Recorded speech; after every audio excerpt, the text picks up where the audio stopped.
Hello tout le monde et bienvenue dans cette nouvelle vidéo tuto. Aujourd'hui j'avais envie de faire un mini album de Noël en utilisant ces anneaux de chez Craftelier parce qu'en fait ce sont des anneaux que j'ai achetés il y a un sacré bout de temps maintenant et que je n'ai jamais utilisés alors que pourtant j'étais trop contente de les avoir reçus, j'avais trop hâte de les utiliser et au final un projet en emportant un autre et ben je me suis retrouvée à ne jamais les utiliser. Ça fait 6 mois qu'ils sont dans mon placard. Et là, j'avais un petit peu de temps devant moi, je me suis dit pourquoi pas faire un mini-album. J'ai sorti un bloc 30-30 de chez Action qui vient des années précédentes. Et on va réaliser ensemble un mini-album avec ces anneaux. Donc pour ça, je suis venue découper deux cartonnettes de 12 par 17 cm. Et j'ai ensuite découpé plein de papier dans mon bloc 30-30. J'ai découpé pas mal de papier dans mon bloc 30-30 qui vont mesurer 17 par 12 cm. Mais j'ai aussi pris des papiers qui ne mesurent pas cette taille-là. Par exemple, ces petites cartonnettes-là qui étaient des cartes en fait prévues pour réaliser je ne sais quel projet dans le bloc 30-30 que je suis venue découper à la bonne, à leur taille initiale et que je vais intégrer dans les pages du mini-album de manière un petit peu plus à la junk journal en faisant des pages plus petites et plus grandes que d'autres. J'ai découpé aussi tous les die cuts qui étaient présents dans la collection dans le bloc de papier. Et on a maintenant toutes les pages du bloc. Il faut savoir que mes feuilles ne sont pas recto verso, donc vous allez voir que je vais devoir coller les feuilles entre elles pour pouvoir réaliser des pages recto verso. Donc là, dans un second temps, je vais venir prendre ce bloc de papier, cette feuille de papier 30-30, et je vais venir mater habiller en fait mes cartonnettes avec. Donc j'ai découpé des morceaux qui mesurent environ 15 cm de large et j'ai gardé la longueur de la feuille 30-30. J'ai positionné ma cartonnette sur l'intérieur de ma feuille 30, de ma feuille du coup qui mesure 15 par 30, et je vais couper le surplus de papier par la suite. Voilà, vous voyez, je viens découper et là j'ai à peu près 2 cm de rab de chaque côté. Je viens ensuite utiliser une technique que j'ai vue sur une vidéo YouTube d'une américaine. À voir, je suis moyennement convaincue. Je suis venue plier en fait les angles, vous voyez, comme ceci, en diagonale de chaque côté. Je viens plier et coller en fait ces languettes. Normalement, je serais censée les couper et là, dans la vidéo que j'ai regardée, la nana les laissait en fait et les collait. Je me suis dit pourquoi pas. En fait, elle explique que ça rajoute de la solidité aux angles. Alors moi, j'aurais été plus amenée à mettre des angles en métal. Mais bon, écoutez, j'ai voulu tester cette petite technique. Donc je viens bien avec mon plioir, bien faire adhérer la colle, bien étaler la colle partout pour avoir vraiment des angles qui vont bien tenir. Et je viens ensuite marquer le long de ma cartonnette pour faire les plis de la meilleure des manières. J'ai essayé de le faire comme ça marchait pas, donc j'ai utilisé mon plioir et je suis venue donc bien marquer le pli le long de la cartonnette pour après rabattre les languettes de papier sur ma cartonnette pour finir d'habiller la cartonnette en elle-même. Une fois que ça c'est fait, eh bien, je viens mettre de la colle sur mes petits rabats. Je viens d'abord marquer les plis pour être sûre et ensuite je viens mettre la colle. Une fois que la colle est mise, eh bien, j'ai utilisé des pinces pour venir laisser le papier adhérer comme il faut à la cartonnette. Le temps nécessaire pour que ça soit bien habillé et bien sécurisé au niveau des contours. Encore une fois, cette technique est pas la meilleure, je trouve, parce que les angles, si vous ne le faites pas à la perfection, si vous ne passez pas le temps nécessaire, là, celui-là, j'ai bien pris le temps de marquer mes plis, d'appuyer, de faire adhérer la colle avec mon plioir, etc. Donc ça va à peu près. Mais pour l'autre partie, donc l'autre morceau de cartonnette que j'ai habillé pour faire le fond de la couverture, je me suis retrouvée avec tout simplement, j'ai un peu moins insisté sur les angles, j'ai un peu moins insisté sur les plis. Résultat, c'était pas ouf. Donc clairement, je recommande quand même de couper en fait en diagonale les angles de manière à faire quelque chose de plus propre. Voilà, quitte à mettre des angles en métal pour solidifier les angles et les protéger par la suite. Voilà, ce n'est que mon avis. Après, si cette technique vous intéresse, n'hésitez surtout pas à la tester chez vous. Ça peut être une technique sympa. Une fois que donc, j'ai fait la première, je vais faire la seconde de la même manière, exactement avec la même technique. Donc la cartonnette qui va aller derrière. Donc là, ça a fait nos 2 couvertures. Et entre les deux, vous allez avoir toutes les feuilles. Pour les feuilles, donc comme je disais, je reviens là-dessus, donc les feuilles qui vont être à l'intérieur de mon album. Vu que mes papiers action là ne sont pas recto verso, c'est un bloc avec des feuilles qui sont que recto, j'ai été obligée de coller en fait. Donc j'ai découpé mes morceaux de 12 par 17 et je suis venue les coller les uns sur les autres pour faire en fait en sorte que mon album ait des pages recto verso à l'intérieur, et bien que ça soit beaucoup plus propre et, et voilà, que ça ait un sens tout simplement.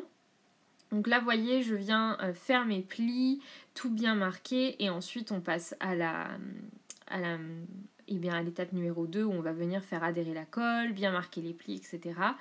Et comme je vous disais, voilà, vu que je n'ai pas bien marqué mes plis, que je n'ai pas bien fait adhérer la colle, vous voyez, je fais ça beaucoup plus rapidement, et résultat, c'est beaucoup moins propre sur le second.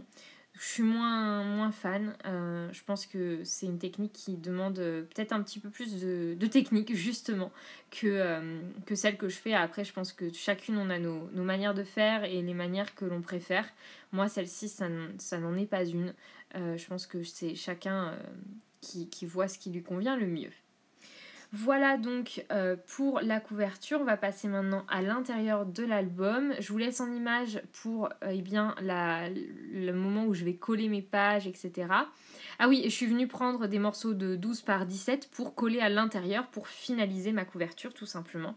Donc là, voilà, je viens mettre ma colle et hop, on habille. Et donc on a la couverture recto verso. Je suis venue juste mettre des pinces pour bien faire adhérer le papier. Par la suite, donc comme je vous disais, je suis allée coller mes papiers pour réaliser des pages recto verso. Donc mes papiers étaient tous coupés de 12 par 17 et je suis venue juste les assembler comme ça, 2 par 2. J'ai fait ça avec tous les papiers. Là, j'ai commencé par tous mes papiers donc de 12 par 17 et essayer évidemment de faire des assemblages de papiers qui allaient bien ensemble, que les papiers ne soient pas des mêmes imprimés recto et verso. J'essaye de faire les choses bien. L'avantage de faire ça, c'est que mes pages sont aussi plus épaisses et du coup ça va faire que l'album sera beaucoup plus solide, beaucoup plus résistant et semblera de meilleure qualité. Vu que il n'y a pas de papier noir ou blanc, enfin de papier de base et qu'on n'a que le papier décor pour réaliser les pages, c'est vrai que c'est quand même intéressant d'avoir un papier encore plus épais que ce qui n'est déjà. Et là, l'avantage de faire ça, c'est vraiment pour que mes feuilles soient assez rigides. Je suis ensuite venue faire les trous pour mettre les anneaux. J'ai décidé d'utiliser tout simplement une perforatrice de bureau. Ma perforatrice est dans un état lamentable, donc j'ai vraiment galéré. Même le papier fin, bon là c'était la cartonnette et tout, donc bon ça peut s'expliquer, mais même mon papier fin était en galère. Enfin j'ai fait vraiment n'importe quoi avec cette perforatrice parce que ma perforatrice perfore très très mal, donc ça a été vraiment la galère. En plus je me suis rendu compte que j'ai perforé à l'envers mes pages, vraiment n'importe quoi. En fait j'ai perforé à l'envers ma couverture en fait, ce qui fait que vous allez le voir à la fin, les boules de Noël ne tombent pas du haut de la couverture mais montent, sont basées en bas de la couverture. Mais bon, c'est une petite erreur d'inattention qui me coûtera du coup le look final de mon album, mais c'est pas grave, j'ai bien rattrapé le coup et au final c'est pas si choquant que ça. Donc je viens faire les mêmes trous aux mêmes endroits pour toutes les pages. Voilà, donc une par une, je vais venir mettre les anneaux à chaque page, à chaque fois. Ça prend du temps et c'est assez fastidieux, mais écoutez, c'est le jeu en vaut la chandelle et au final c'est mine de rien une structure qui prend pas trop de temps, contrairement à certaines reliures, donc voilà. Là, je venais aussi perforer certaines pages qui étaient un peu plus petites. Vous allez le voir après, je vais assembler aussi des petites étiquettes et des petits tags que je vais mettre à l'intérieur de l'album pour rajouter un peu plus de dimension. Donc là, je viens prendre les anneaux que j'avais mis de côté et je vais venir assembler petit à petit mes pages. Donc là, vous voyez, j'étais en train de me rendre compte que dans tous les cas, mon album allait être à l'envers parce que j'avais, comme une débile, assemblé mes 2 pages à l'envers, troué mes 2 pages du mauvais côté. Donc bon, c'est pas grave, j'ai jeté l'éponge et je me suis dit que c'était pas si grave. Et donc là je viens mettre mes pages dans le bon sens, dans le bon ordre, bien rythmer la taille de mes pages, où je veux mettre quoi, etc. Donc petit à petit, comme on peut voir, ça prend forme et les pages eh bien, s'assemblent. C'est vraiment une reliure super simple.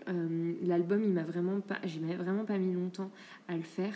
Je pense qu'en une petite heure, j'avais fait l'album en entier. Donc c'est assez rapide, hein, clairement. Et c'est pas compliqué pour les débutants et débutantes. Ça peut être vraiment une bonne idée. Voilà, donc là, je mettais bien tout en ordre. Je regardais bien que tout soit bien. Là, je me rendais compte qu'il y avait certaines pages, vu que j'ai pas centré exactement mes trous, j'avais mis certaines pages pas dans le bon sens, donc ça faisait des décalages. Et là, je suis venue donc assembler des petites étiquettes. L'idée, c'était de ne pas avoir de chute de papier dans ce bloc-là et de vraiment assembler toutes les étiquettes de manière à avoir vraiment utilisé la totalité du bloc. Donc, il me reste des feuilles, hein, mais voilà, toutes les petites étiquettes et tout, j'ai tout utilisé. Je viens tout perforer une par une. Je viens faire vraiment la totalité des éléments. Voilà, ça tombait bien, ils allaient tous les uns avec les autres, il n'y en a quasiment pas qui n'étaient pas doublés, donc ça m'a permis de faire des recto verso sympas et de ne pas avoir de feuilles avec des dos blancs. Et ça rajoute vraiment du volume et de la dimension de mettre des petites étiquettes comme ça qui ne sont pas du tout de la bonne taille.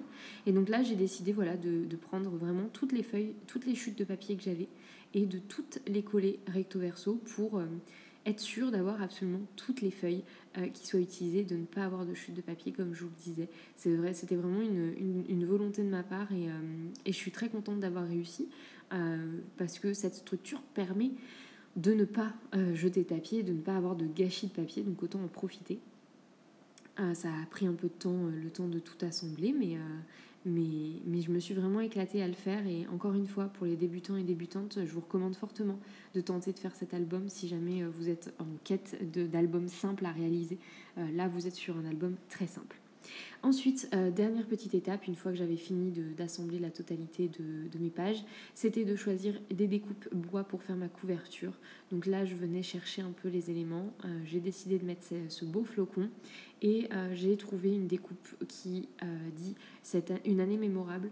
Je me suis dit que c'était bien parce que peu importe que la personne à qui je vais l'offrir l'utilise en December Daily, ou bien en album de Noël, ou en album de l'année 2021, peu importe, ça pourrait très bien aller avec le thème. Je trouve que c'est un petit sentiment sympa qui permet aussi peut-être de faire un album un peu pêle-mêle avec toutes les photos de toute l'année 2021 que l'on n'a pas eu le temps de scraper, ça peut être sympa. Donc voilà pour cet album, j'espère qu'il vous plaira et j'espère que ça vous aura inspiré. Moi j'ai vraiment aimé le faire comme je vous ai dit et je trouve que le résultat est vraiment sympa.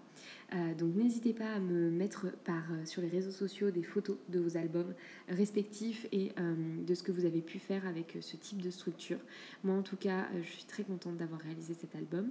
Je vous souhaite une très belle fin de journée, prenez soin de vous, scrapez bien, à très très bientôt et n'oubliez pas de vous abonner, de commenter, de liker et de partager sur les réseaux cette vidéo si elle vous a plu. À très bientôt.